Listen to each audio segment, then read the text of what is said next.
nous sommes en guerre. L'idée, c'est de marier la science et la culture. Bonsoir à tous. Bienvenue, cher public, à notre jeu débat. S'interroger sur le sens, je pense que c'est assez essentiel. Je crois que c'est une question importante, effectivement. Comment imaginez-vous le monde de demain ? Mais si on imagine autre chose ? Le monde, par défaut, va pas forcément dans la bonne direction. Il faut accepter de sortir de ce qu'on sait.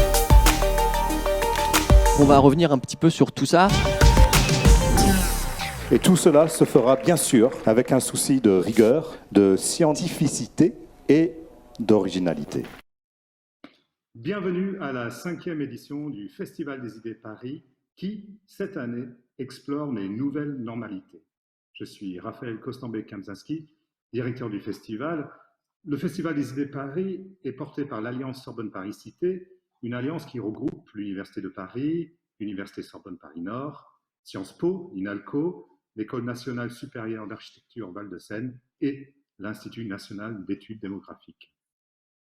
Chaque année, le festival met en lumière un enjeu sociétal majeur en invitant des chercheuses et chercheurs de l'ensemble des disciplines scientifiques à se rencontrer, à dialoguer et à échanger avec vous, notre cher public. Notre engagement n'est pas de simplifier le discours scientifique, mais de révéler la complexité des sujets qui nous touchent pour pouvoir les étudier sous tous leurs angles. Cette année, le thème des nouvelles normalités s'est imposé à nous. La crise sanitaire a bouleversé notre quotidien. Mais cette problématique ne se limite pas à la question de la pandémie. La lutte contre le racisme, le féminisme, la migration sont tant de sujets qui tendent à faire émerger de nouvelles normalités. La normalité est en construction permanente. Elle est nécessairement mouvante et plurielle. Ce sont ces questions que nous explorons cette année. Et tout cela se fera avec rigueur, avec scientificité et avec originalité. Bienvenue au Festival des idées 2020. Je passe tout de suite la parole à ma collègue Cléa Chakraberty, journaliste chez The Conversation, partenaire du festival. Merci Cléa. Merci beaucoup Raphaël pour votre présentation. Merci à toutes et à tous. Alors je suis très heureuse d'intervenir aujourd'hui et de vous présenter dans très peu de temps nos invités. Une question qui nous préoccupe tout particulièrement avec cette pandémie, c'est la mise en exergue des inégalités qu'on a pu constater. Très récemment, l'économiste Thomas Piketty revenait dans une tribune dans le journal Le Monde sur cette évolution des inégalités et montrait comment finalement la pandémie va souligner certains facteurs socio-économiques. En revanche, un point qui est peut-être un peu moins souvent abordé, c'est aussi de comprendre comment la pandémie a révélé des disparités entre les populations. Pourquoi certains sont plus malades que d'autres, pourquoi certains malheureusement décèdent et d'autres non. Certaines études ont déjà été menées dans d'autres pays, en Angleterre, aux États-Unis, et aussi en France, où les médecins ont pointé donc de fortes inégalités entre les classes sociales, entre les métiers, entre les territoires, entre les sexes, l'âge, les ethnicités. Je voudrais juste m'attarder un instant sur un rapport tout récent de l'OCDE qui a montré qu'en France, en mars-avril 2020, la surmortalité s'est élevée à 48% chez les migrants, contre 22% dans l'ensemble de la population. Ce genre de chiffres pose des questions. En quoi notre environnement et nos conditions de vie font-ils de nous des personnes à risque ? Comment expliquer les disparités entre les zones géographiques ? De quelle manière la crise et le confinement ont-ils tout particulièrement aggravé la situation des personnes les plus précaires ? Et donc, finalement, comment et en quoi la pandémie souligne-t-elle des discriminations qui sont structurelles dans notre société ? Pour répondre à cette question, j'ai le grand plaisir de vous présenter l'épidémiologiste Maria Melchior de l'INSERM, qui évoquera entre autres les facteurs sociaux de la maladie, ainsi que les démographes et les sociologues, la sociologue Patrick Simon donc de l'INED et Solène Brun de l'Institut Convergence Migration, qui vont nous présenter tout de suite les résultats d'une étude récente qu'ils ont conduite en Seine-Saint-Denis. Alors, il faut juste un petit point de rappel. La Seine-Saint-Denis, c'est le département le plus peuplé d'Île-de-France et celui aussi qui, en France, concentre la plus forte proportion d'immigrés que l'on connaisse. Au cours de l'épisode donc, de Covid-19, Patrick Simon et Solène Brun, vous êtes rendus en Seine-Saint-Denis et vous y avez mené une enquête pour comprendre et en tout cas tenter de comprendre comment on pouvait expliquer la surmortalité qui a été constatée dans ce département. Donc, je vous laisse la parole maintenant, Patrick Simon, peut-être, pour nous expliquer un petit peu les inégalités que vous avez pu constater en termes de santé.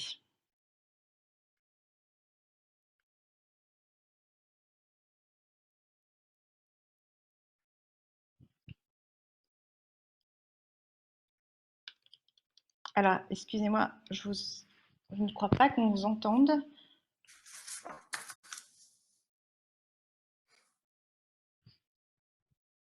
Alors, un petit instant.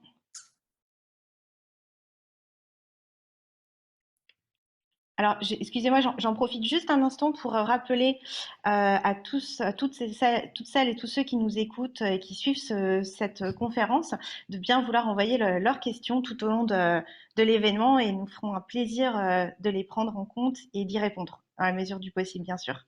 Nous avons 45 minutes.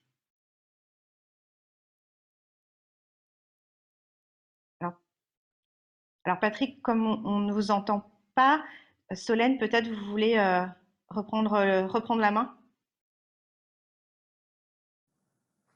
Ouais, je peux dire un mot le temps que Patrick retrouve le son.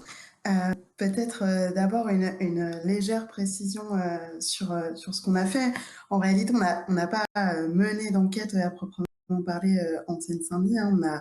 Ce qu'on a fait, par contre, c'est qu'on s'est intéressé à la surmortalité particulière et pour ça, du coup, on a regardé un peu de près un chiffre qui était rendu disponible par l'INSEE, et on s'est intéressé à ce qu'on appelait du coup l'invisibilité des minorités dans les chiffres qui étaient publiés, dans les commentaires surtout qui étaient faits à ce moment-là, parce que comme tout le monde, on était un peu suspendu en avril au premier chiffre sur la surmortalité qui paraissait. Il se trouve que la Seine-Saint-Denis, à ce moment-là, le taux de surmortalité était de 130%, par exemple 74% à Paris, donc était loin devant. Et dans le même temps, on a remarqué que dans les médias français, à la fois il y avait une couverture médiatique de la pandémie, notamment aux États-Unis et en Grande-Bretagne, où en fait la question raciale était évoquée. Des articles Le Monde et dans d'autres journaux qui sont parus à ce moment-là, évoquant le lourd tribut payé par les minorités, par les raciales. Et pourtant, en France, il y avait une quasi-invisibilité de cette question dans la manière dont on parlait la pandémie à ce moment-là. Nous, c'est ça qui nous a intéressés, d'aller regarder ces données, avec cette idée que l'invisibilité, l'invisibilité des minorités était partie due, évidemment, principalement due, au fait que les données de santé qu'on a n'identifient pas, très rarement, les origines des patients, patientes et des personnes décédées. Et que du coup on avait surtout un manque de données. Maintenant, entre-temps, entre le moment où on a publié notre premier papier et aujourd'hui, il y a eu quand même deux choses qui sont passées. Le fait que l'INSEE a rendu public des chiffres sur la mortalité selon le pays de naissance, qu'on a commenté du coup en juillet et qui confirmait globalement nos intuitions. Et deuxièmement, l'enquête EPICOV, qui a été menée entre l'INSERM et l'ADRES, et qui donnait aussi des informations sur l'exposition particulière des immigrés. Est-ce que vous pouvez nous donner quelques chiffres de ces deux enquêtes et de votre enquête aussi, qui seraient représentatifs, quelques exemples sur ces inégalités entre les personnes selon leur pays d'origine, leur pays de naissance, et le fait qu'ils soient malades, ou en tout cas qu'ils aient subi une surmortalité importante? J'ai retrouvé le son, je pense. Oui. Mes excuses pour ce problème technique. Oui, les chiffres ont été très impressionnants, c'est-à-dire que la surmortalité en Seine-Saint-Denis était de 130%, comme l'a rappelé Solène. à des niveaux supérieurs, bien supérieurs à la plupart des départements en France et assez proches de ce qui était observé dans les Hauts-de-Seine d'ailleurs, qui était aussi un département où il y a eu une surmortalité assez importante. Mais quand on décompose par pays d'origine des personnes qui sont mortes, tel que l'INSEE a pu le produire, on voit qu'en Île-de-France, les personnes originaires d'Afrique subsaharienne ont une surmortalité à 219% à comparer avec la surmortalité des personnes nées en France qui était de 78%.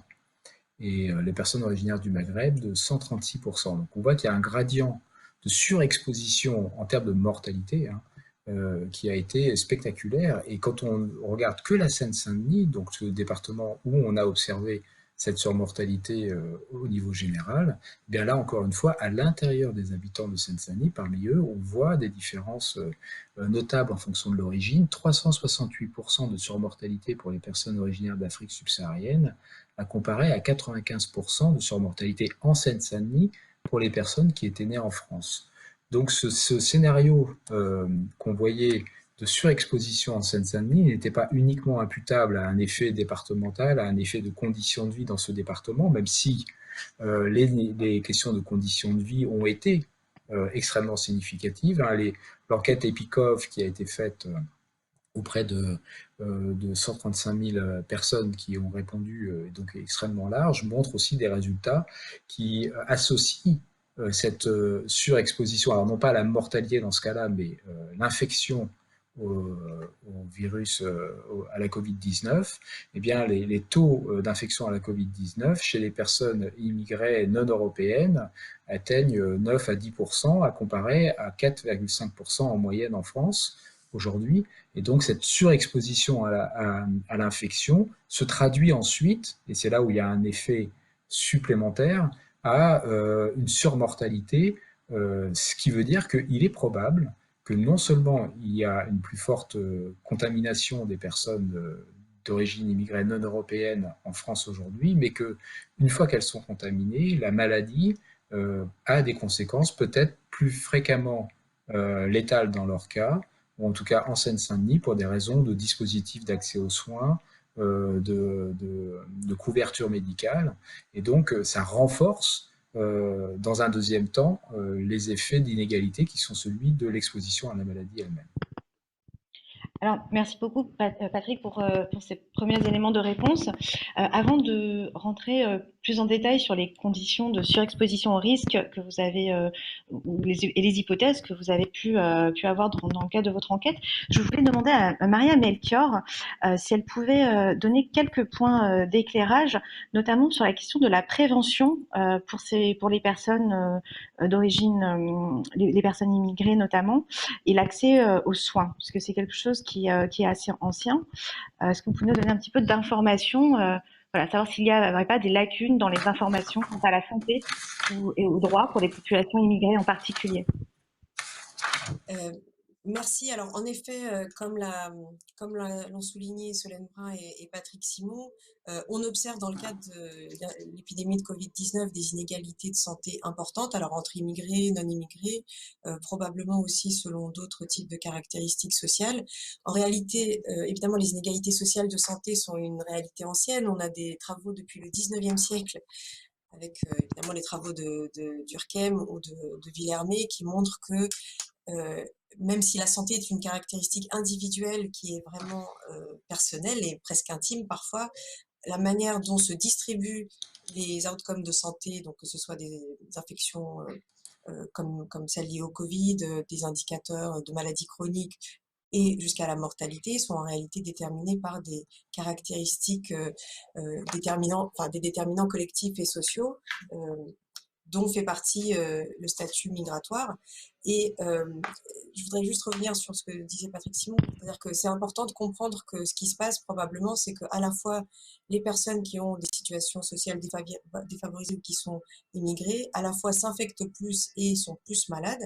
Et un des facteurs dont on sait maintenant qu'il prédit une morbidité sévère, voire un risque de mortalité en cas d'infection à Covid-19, ce sont les complications. Excusez-moi, on vous a perdu un petit instant. Alors. Alors, en attendant de récupérer Maria Melchior, je vais peut-être repasser du coup la parole à Solène, si vous voulez peut-être compléter sur les questions qui ont été traitées jusqu'à présent sur la question de la surexposition notamment. On reparlera ensuite, à moins qu'elle revienne. Non. Du coup, Solène, je vous laisse peut-être reprendre la main sur la question de la surexposition au risque et les données que vous avez recueillies sur cette question-là.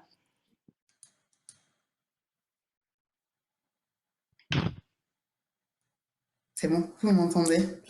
Oui.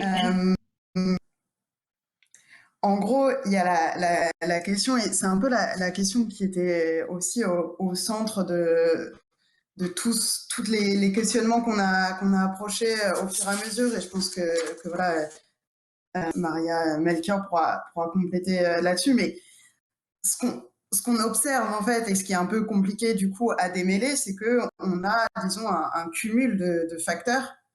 C'est-à-dire qu'en effet, on voit que les immigrés sont surexposés. On a du coup maintenant, c'est assez bien documenté. La question, c'est de savoir en gros qu'est-ce qui fait qu'ils sont tellement surexposés. Et donc c'est là qu'on a du coup que vont entrer en compte d'autres facteurs. Notamment, par exemple, parmi d'autres, mais l'enquête Epikov montre que, par exemple, les immigrés ont plus tendance à être surpeuplés. Ça avait été aussi la conclusion d'un rapport qui avait été fait par l'Agence des droits fondamentaux de l'UE. C'est vrai que voilà, c'était vrai en France, mais de toute l'UE, que les immigrés d'origine africaine vivaient près de 3 fois plus souvent que la moyenne dans des logements qui sont surpeuplés. Or, le surpeuplement des logements, ça a été bien montré également, est un gros facteur de transmission dans le cas de la pandémie qu'on connaît. Je suis revenue alors. Très bien, merci. Excusez-moi, je ne sais pas ce qui s'est passé. On reprendra à nouveau le fil sur la question des risques, parce que de toute façon, il y en a évidemment plusieurs. Donc, c'est vrai que le surpeuplement, c'est un des facteurs de risque. On le sait aujourd'hui, la promiscuité également. Et du coup, comment, par exemple, ces messages de prévention, distanciation sociale, éviter de se retrouver dans le même logement, avec une mauvaise aération, par exemple, ce qui est souvent le cas malheureusement dans des logements indécents ou très modeste. Comment cette prévention au risque, Maria Melchior, n'a pas forcément été bien analysée, en tout cas bien diffusée auprès des populations immigrées? Alors, bon, d'abord, excusez-moi pour les problèmes techniques. Je vous parlais de surpoids, diabète et obésité au moment où on a été coupé, parce que je pense que c'est important.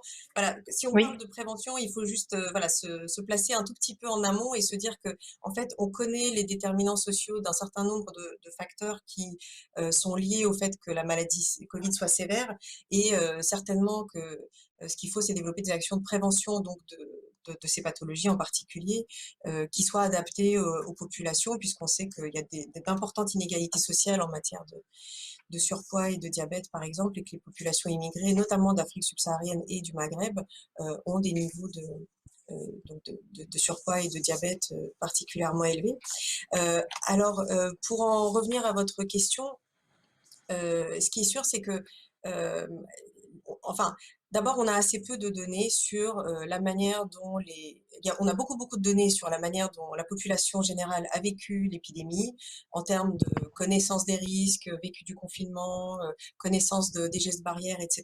On en a beaucoup moins auprès des populations immigrées. Alors, il se trouve que avec des collègues, nous avons mené une enquête de ce type, mais auprès de personnes immigrées vivant dans des structures sociales d'hébergement. Donc, c'est vraiment des personnes en situation de grande difficultés sociales et en grande précarité. Donc, il faut absolument pas généraliser à l'ensemble des immigrés.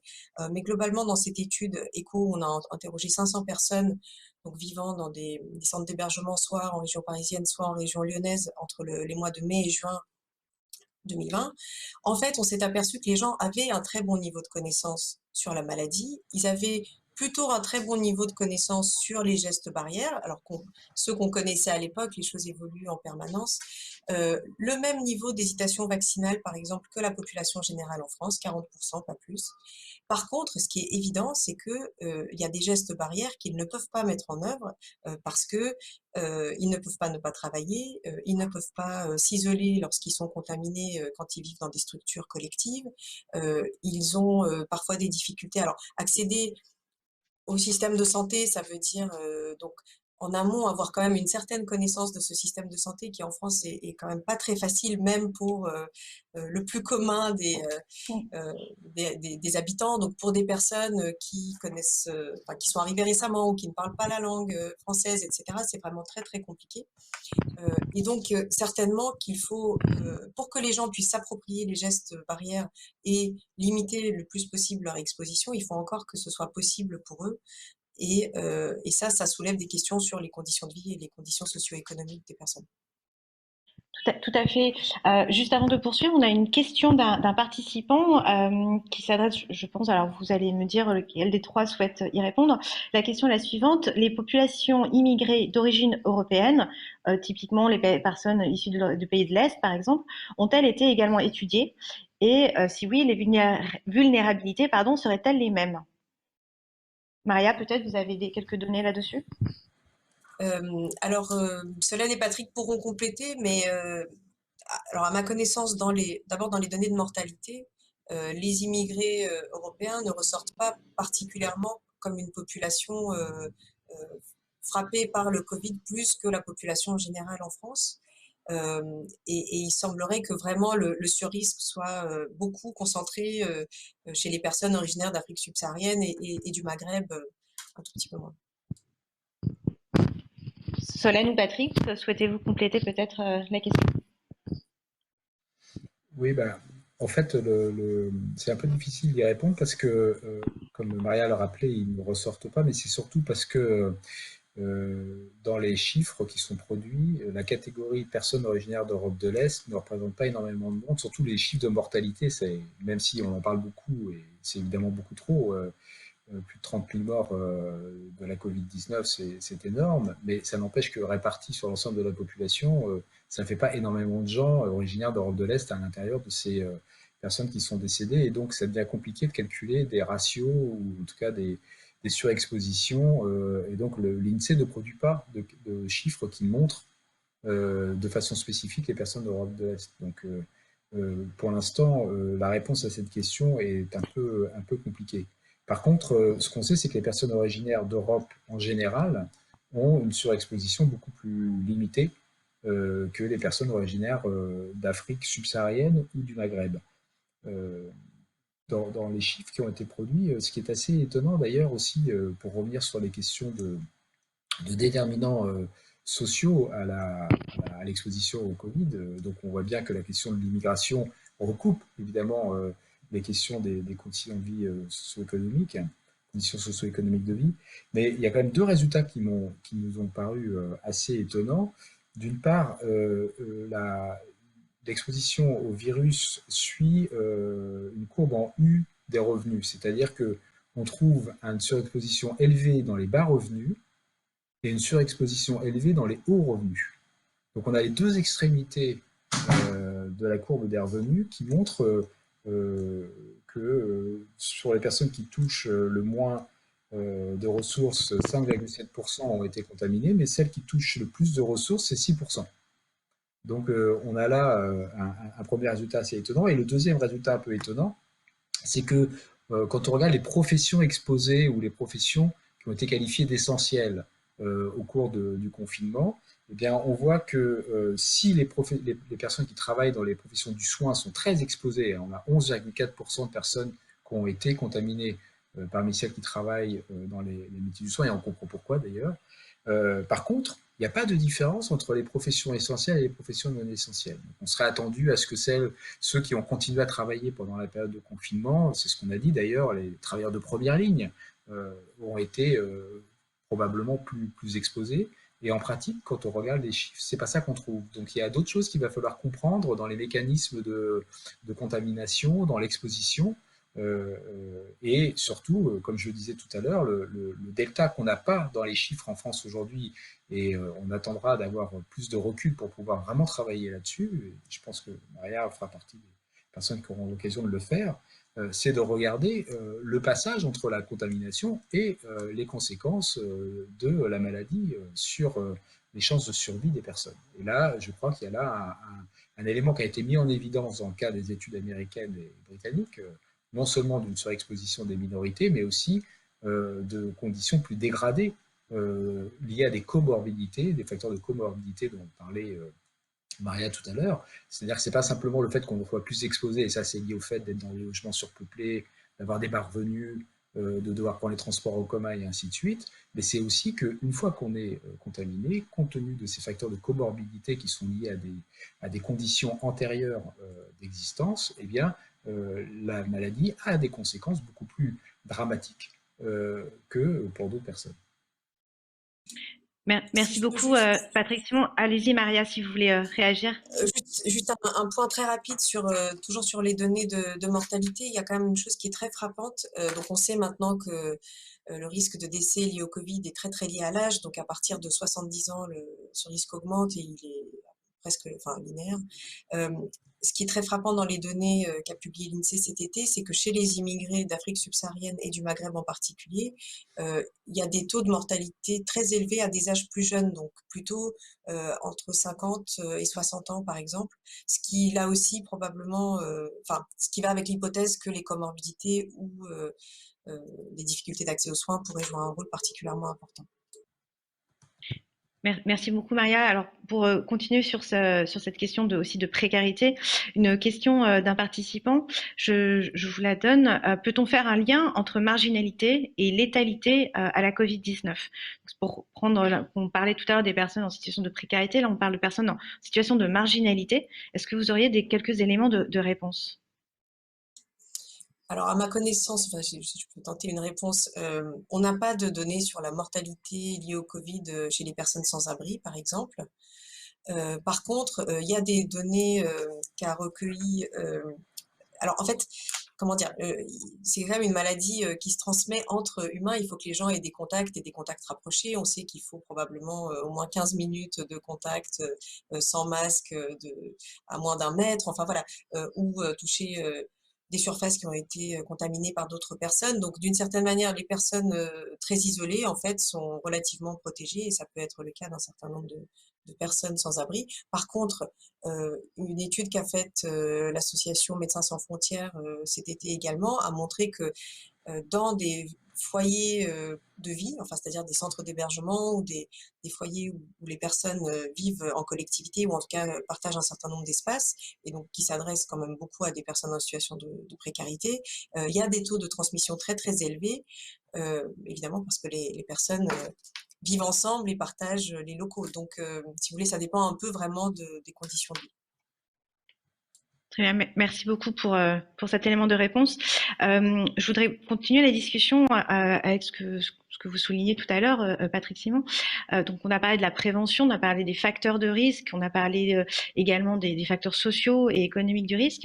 Et effectivement, vous ameniez le point comme quoi, qu'est-ce qu'on fait après? Donc, les conséquences de cette maladie sur les personnes qui sont déjà extrêmement précarisées et qui ont aussi des facteurs peut-être d'origine sociale, ethnique, d'origine, trajectoire du pays ou biographie de vie. Comment, dans ces cas-là, on peut penser à un soin plus inclusif, par exemple? Est-ce que les accès aux soins sont-ils suffisants, que ce soit notamment dans des départements très peuplés comme celui de la Seine-Saint-Denis? Quels sont un petit peu vos constats, votre état des lieux sur cette question d'accès aux soins et de traitement médical? Je passe la parole à Patrick Simon, si vous voulez bien, et ensuite à Maria. Alors, ce qu'on constate dans l'accès aux soins, c'est qu'on a un peu du retard dans la connaissance précise des mécanismes différentiels qui peuvent se produire en fonction de l'origine. Ce qu'on sait, c'est que la structure même de l'accès aux soins en Seine-Saint-Denis est assez sous-dotée par rapport à d'autres départements parisiens. Ça se calcule en termes de nombre de médecins soignants quartier, ça se calcule aussi en termes de dispositifs, équipements hospitaliers à l'échelle du département. Donc l'ensemble de ces éléments-là ont des conséquences évidemment au moment où, quand l'épidémie augmente et que le nombre de lits commence à se remplir, eh bien, ça va être compliqué de pouvoir accueillir tout le monde. Et un des facteurs d'intervention différencié qui peut être imaginé, c'est que les médecins, les services doivent prendre des décisions en termes d'accueil en soins intensifs ou en service de réanimation, et ces décisions, quand il y a beaucoup de gens pour peu de lits, obligent à être plus sélectifs encore. Et dans ces décisions-là, il peut y avoir des facteurs qui sont défavorables à des personnes qui sont racisées, ou en tout cas dont les caractéristiques liées à l'origine sont perçues. Et d'autres éléments qui peuvent aussi intervenir, c'est que les personnes elles-mêmes ont une moins grande proximité au service de soins. C'est-à-dire que quand elles commencent à développer des affections, des pathologies, et donc ici les premiers signes de la Covid-19, elles n'y sont pas attentives, ou en tout cas ça ne les amène pas à consulter immédiatement. Et donc le retard à la consultation va se traduire ensuite par une dégradation de leur état qui fait que les phénomènes de mortalité peuvent être plus sévères dans leur cas, en tout cas les probabilités de mortalité peuvent être plus sévères à cause de ce décalage. Donc il y a tout un travail à faire sur les questions d'accès aux soins, différenciés en fonction de l'origine, et de ce point de vue-là, la recherche en France a un certain retard, parce qu'on a hésité à poser des questions sous ces termes-là, on a hésité à concevoir qu'il puisse y avoir des deltas.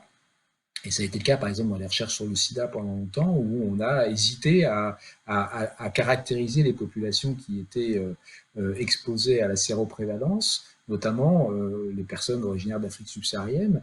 Et donc, le message de santé publique qui concernait le sida, mais qui concerne aujourd'hui la Covid-19, passe moins bien dans certains milieux parce qu'ils n'y sont pas exposés dans les mêmes termes.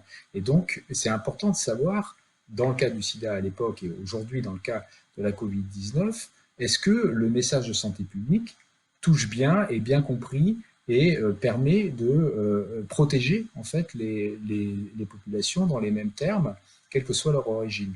Et ça, il est probable, on ne peut en faire l'hypothèse, il faudra le vérifier, que dans le cas de la Covid-19, les messages de santé publique ne sont pas reçus ou ne sont pas applicables dans les mêmes termes, quelles que soient les conditions de vie. Vous l'avez évoqué à propos du surpeuplement. Il y a plein de choses qui font que même avec le même message, on a beau vous dire « il ne faut pas faire ça », on ne peut pas faire autrement. Donc comment on fait pour gérer ces situations-là, plutôt que de dire « c'est de votre faute puisque vous n'avez pas respecté les conditions de protection ». On ne peut pas. Donc quand on ne peut pas, il faut avoir une autre stratégie. Et c'est là, ce qui incombe au pouvoir public, c'est de différencier les modes d'intervention en fonction des conditions objectives des populations. Donc la connaissance des conditions objectives des populations permet de moduler les messages. Merci beaucoup, Patrick, pour ces premiers éléments. Peut-être compléter, Maria Melchior, avec des constats que vous avez pu faire en dehors des périodes de crise sanitaire comme la Covid-19 sur ces accès aux soins pour des populations précaires, marginalisées et issues d'immigration. Oui, alors en effet, en France, le système de santé est en principe universel, et il y a même évidemment des dispositifs qui s'adressent plus particulièrement aux personnes qui ne relèvent pas du, enfin, alors d'abord qui sont dans des situations sociales difficiles, c'est la couverture maladie universelle, et pour des personnes en situation irrégulière, ce qui est, enfin, tous les pays n'ont pas ce type de dispositif, c'est l'aide médicale d'État, donc on pourrait se dire que en théorie, le dispositif est conçu de manière à ce que tout le monde puisse se faire soigner selon ses besoins. En réalité, c'est pas du tout le cas. Alors, il y a les problèmes d'accès réels que citait Patrick Simon. Il y a aussi des problèmes de refus de soins qui sont documentés régulièrement, que ce soit par le fonds CMU ou par des associations qui font du testing, en fait, si vous voulez, qui appellent des médecins en demandant est-ce que je peux prendre rendez-vous voilà, avec la CMU, l'aide médicale d'État, etc. Et qui montrent que malheureusement le refus de soins reste un problème. Moi, il y a un autre problème que je voudrais souligner aussi, notamment en région parisienne, c'est l'accessibilité financière. C'est-à-dire qu'il y a, alors c'est pas le cas à l'hôpital, bien sûr, mais il y a un certain type de soins qui sont difficilement, qui sont difficilement accessibles aux tarifs conventionnés et qui, de ce fait, voilà, ne sont pas accessibles à certains types aux personnes les plus Comme quoi, par exemple? Est-ce que vous pouvez donner quelques exemples Ça concerne surtout, c'est pas les soins primaires, c'est pas l'hôpital, c'est surtout certains types de spécialités médicales pour lesquelles on trouve difficilement un accès, que ce soit des gynécologues, des ophtalmologues, etc. Et aussi certains soins, certains examens de santé, ça c'est quand même important. Et puis il y a aussi tout ce qui relève des soins complémentaires, c'est-à-dire quand il faut faire de la rééducation ou des soins de suite, par exemple, dans le cas de la psychiatrie, il y a des choses qui ne sont pas couvertes par le régime universel ou pour lesquelles il y a des restes à charge qui ne sont pas possibles pour les personnes les plus défavorisées. Et puis, il y a quand même aussi un autre aspect que je voudrais évoquer, c'est celui des discriminations dans le système de santé. Alors en France, c'est un sujet qui est assez peu étudié, néanmoins, on a quand même quelques données. Bon, d'abord, on sait qu'il existe des discriminations, ça c'est pas moi qui devrais en parler ici, mais des discriminations dans de nombreux domaines, que ce soit l'éducation, le logement, l'emploi.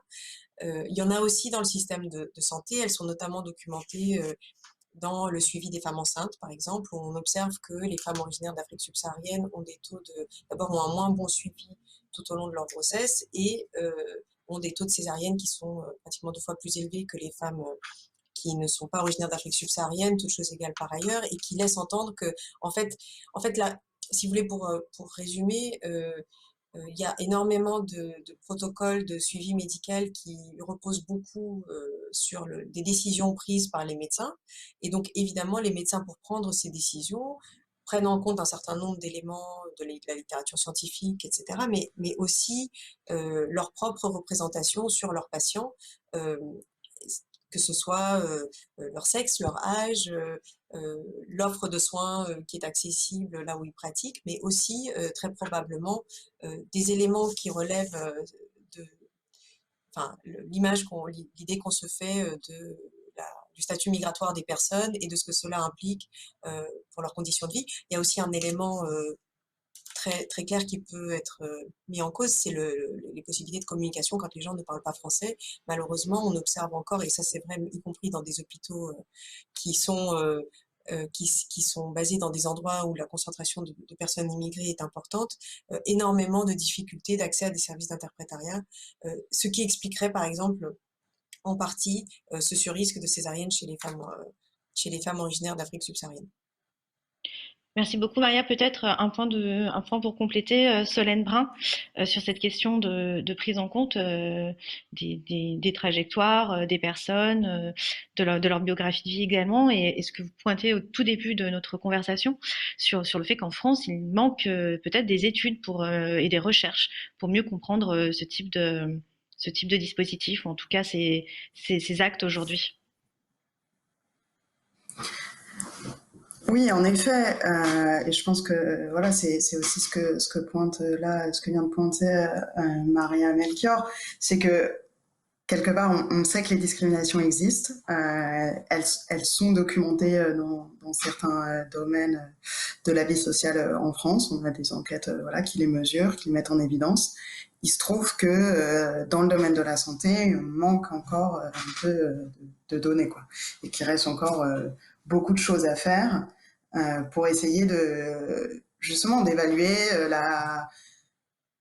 les différentes formes que peuvent prendre ces discriminations, de mesurer précisément l'inégalité en fonction de la racialisation et ou en fonction de l'origine migratoire. Et que ça, voilà, c'est des choses dont on voit bien là en ce moment, parce que du coup il y a une conversation qui a lieu, qui mobilise beaucoup à la fois les chercheurs, mais tout le débat public. On voit bien qu'il y a un besoin d'avoir plus de données, qu'il y a des questions qu'on se pose auxquelles on n'a pas les réponses. Là-dessus, voilà, enfin Maria l'a dit, et vraiment, j'insiste là-dessus, les chiffres de l'INSEE sont assez impressionnants sur la surmortalité avant 65 ans.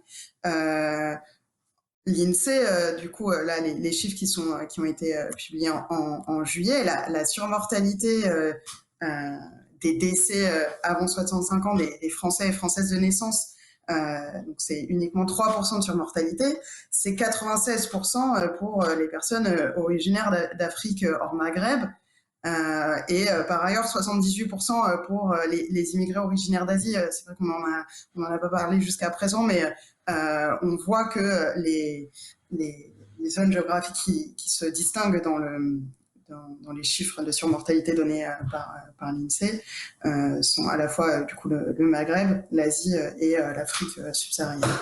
Bon, voilà, enfin, les chiffres sont là et comme on dit, enfin, c'est vrai que c'est quelque chose avec Patrick, on s'est beaucoup dit, on peut formuler des hypothèses, mais on a encore à certains endroits un manque de données et un manque d'enquête qui nous permettrait peut-être d'expliquer plus avant ces chiffres-là et ces disparités-là qu'on observe.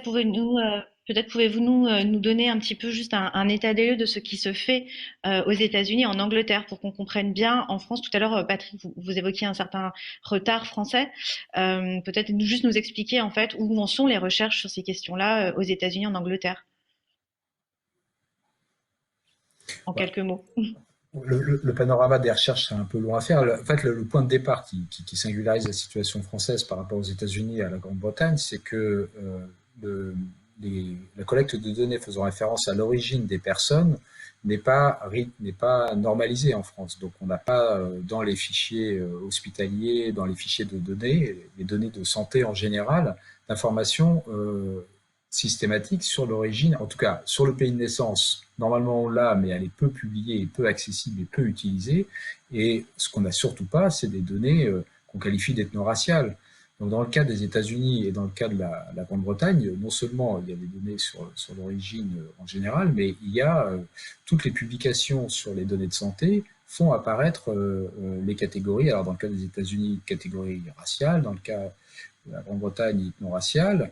Et donc, du coup, tous les protocoles d'analyse de ces résultats incorporent, y compris des données sur le genre, évidemment, sur l'âge, parfois sur la condition sociale, mais aussi sur l'origine. Et ça permet de mettre en évidence les écarts, les biais, les disparités qui peuvent apparaître. Alors ça conduit aussi à avoir une science médicale qui finit par avoir une logique d'intervention en fonction de groupes ethniques et raciaux. Il faut aussi avoir ça à l'esprit, c'est-à-dire carrément d'identifier des pathologies qui seraient spécifiques à certains groupes et pas à d'autres, et donc du coup de formuler des médicaments ou des traitements qui seraient aussi indexés spécifiquement sur des groupes. On sait le Bidil, par exemple, il y a un médicament qui traite les maladies cardiovasculaires et qui est spécifié explicitement pour les personnes d'origine personnes afro-américaines. Donc on a là un lien qui n'est pas dans le cas français. Donc dans le cas français, par contraste, le problème qu'on a, c'est qu'on n'a pas de statistiques qui permettent d'identifier les origines de façon très claire, quelle que soit la façon dont on les définira. Je ne dis pas qu'il faut faire des statistiques ethno-raciales, on ne les a pas. Et deuxièmement, du coup, comme on n'a pas les statistiques, on n'a pas non plus les questions qui vont avec les statistiques. C'est ça, les choses les plus importantes, c'est que Maria a rappelé qu'on pense que le système de soins est universel, et donc du coup, on ne se pose pas les questions de disparité entre les personnes en fonction de leur origine, puisque par principe, les personnels soignants, les équipements, les équipements de santé ne font pas de différence dans le principe. Sauf qu'en pratique, c'est peut-être des choses qui se produisent et du coup, on ne peut pas voir l'écart entre le principe et la pratique. Et donc, on est soumis à une absence de questions, à une absence de données pour y répondre. Et donc, d'où la surprise, en quelque sorte, au moment du développement de l'épidémie de la Covid-19, de voir apparaître ces articles de presse qui disent mais comment ça se passe aux États-Unis et en Grande-Bretagne et pourquoi en France on n'a pas des éléments qui nous permettent de connaître l'éventualité d'une surexposition des minorités ethno-raciales face à l'épidémie et donc là cette discussion qu'on a aujourd'hui motivée par la difficulté à y répondre de façon exacte. On a des éléments, on a essayé d'évoquer, aussi bien par Maria, Solène et par moi, mais par contre on manque d'éléments pour pouvoir vraiment expliquer ces écarts qu'on a en chiffres bruts.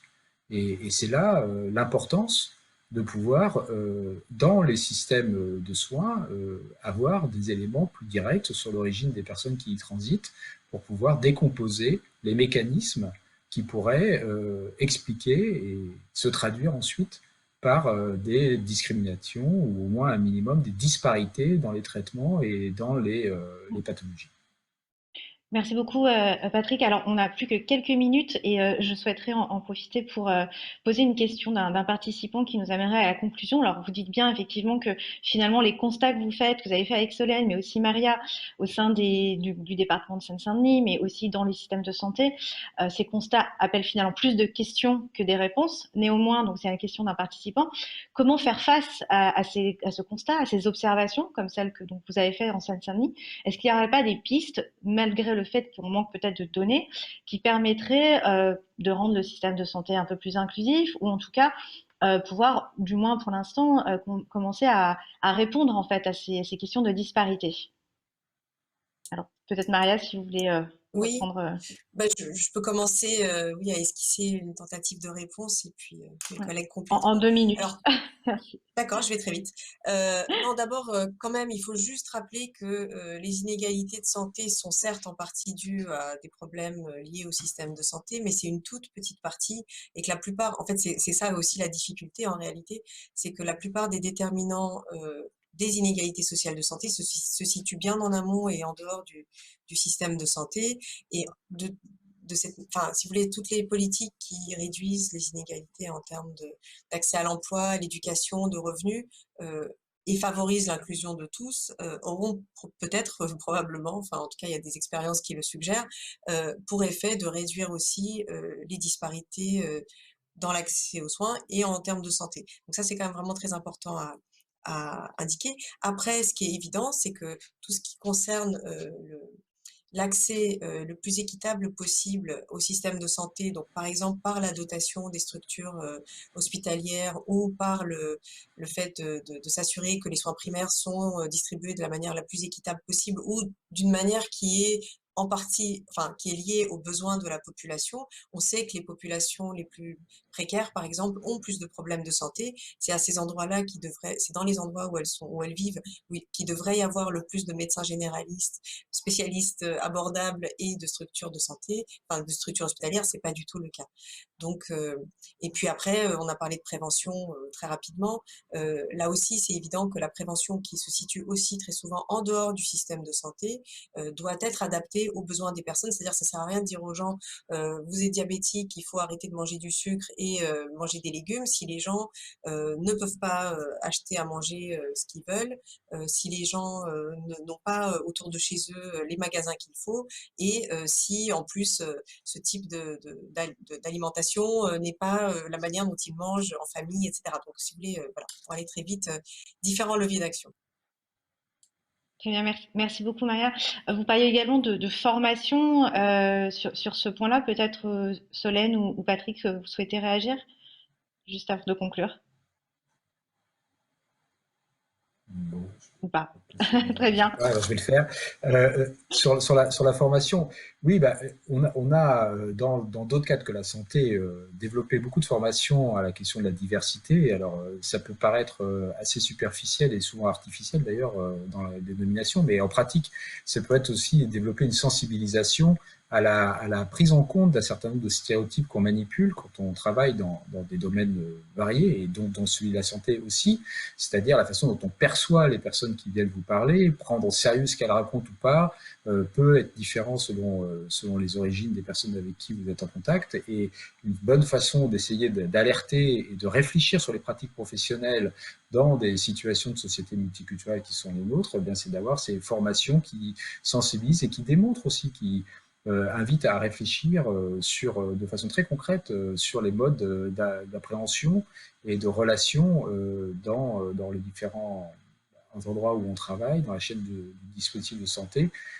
avec les personnes d'origine variée qui s'y présentent. Ce qui vaut aussi d'ailleurs pour des questions de statut social, parce qu'on sait aussi que les médecins sont plus sensibles à des personnes qui leur ressemblent du point de vue de la catégorie sociale. Merci beaucoup, Patrick Simon. Ce sera le mot de la fin. Je tiens à vous remercier, à remercier le Festival des idées pour ce joli débat. Merci Solène Brun, merci à Maria Melchior et merci à Patrick Simon. Et je repasse la parole à Raphaël Costambé pour le mot de la fin. Merci beaucoup.